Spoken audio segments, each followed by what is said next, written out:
What's your expert counsel on whether his tariff policies have been successful or not?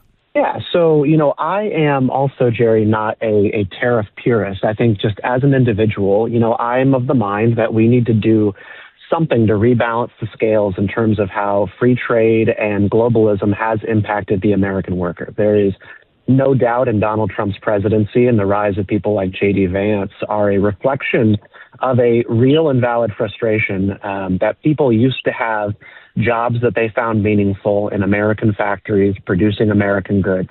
And by and large, these days, they don't.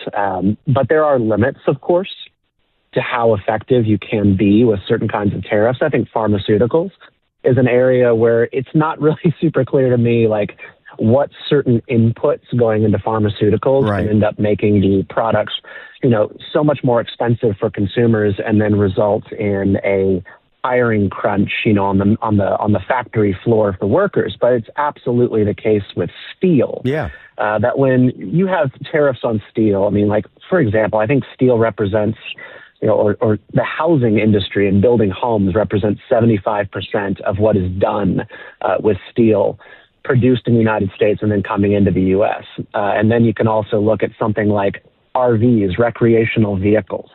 Those take 10,000 pounds of steel, almost like per unit, coming into these different devices. It's an insane amount of product that goes into the thing that consumers want to buy. And if you inflate the price of that steel, you're going to be paying thousands of dollars more for the product, and the company is going to eventually have to lay people off. Let me ask you this, because the Trump administration is not, unless they are, and I haven't noticed it, they're not falling back.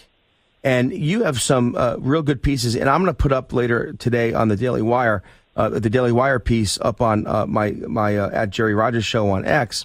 But what would you advise? Because the numbers are the numbers, right? U.S. steel production rose just 3% in 2025, despite 50% tariffs on imports. But this is the number that caught me: 104,000 U.S. jobs lost because of tariffs on steel, aluminum, and copper. That's a huge number. And then some other numbers in your piece.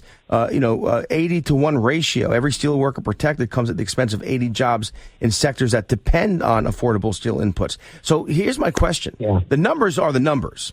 And so therefore, what would you advise the administration? How does the administration change course here? Or can they? Yeah, and I want to emphasize that 80-to-1 ratio, and then I'll answer your question there. When we have sort of one steel worker being reshored back to the United States, that is coming at the expense of 80 other jobs related to steel. So just for an example, if you are bringing back a steel job to, manufacture steel beams that go into houses, and then you inflate the cost of product, well, then a lot of your construction companies then shed the amount of workers that they're going to use for those projects because the cost of the input is so high. So you brought back one job, you lost 80 more. It's no good. Whirlpool, they make all sorts of different appliances. Sure. They just announced they were laying off 300 workers last week in Iowa. People who are going to be working second shift jobs. They decided to cut all those workers.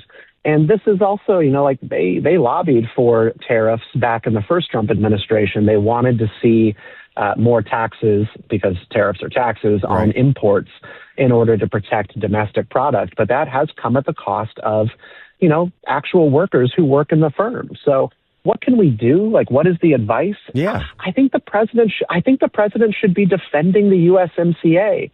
I think that we need to really consolidate and get, viciously loyal about prosperity on our continent, North America, Canada, and Mexico, and the U.S. And we should be trying to pull together to consolidate our resources, expertise, and our input so that we can have the best products possible. I totally agree that we should not be in the palm of China. We have no business making the Beijing rich. But we do need to actually consider that we live in a global economy with inputs that go into making affordable products. And that, means taking Canadian steel. And that means offering some jobs to the Mexicans and making cars. And then that also leaves plenty on the table for Americans because we are the top consumers in the world. The USMCA is something I think we need to cling closer to, not push away.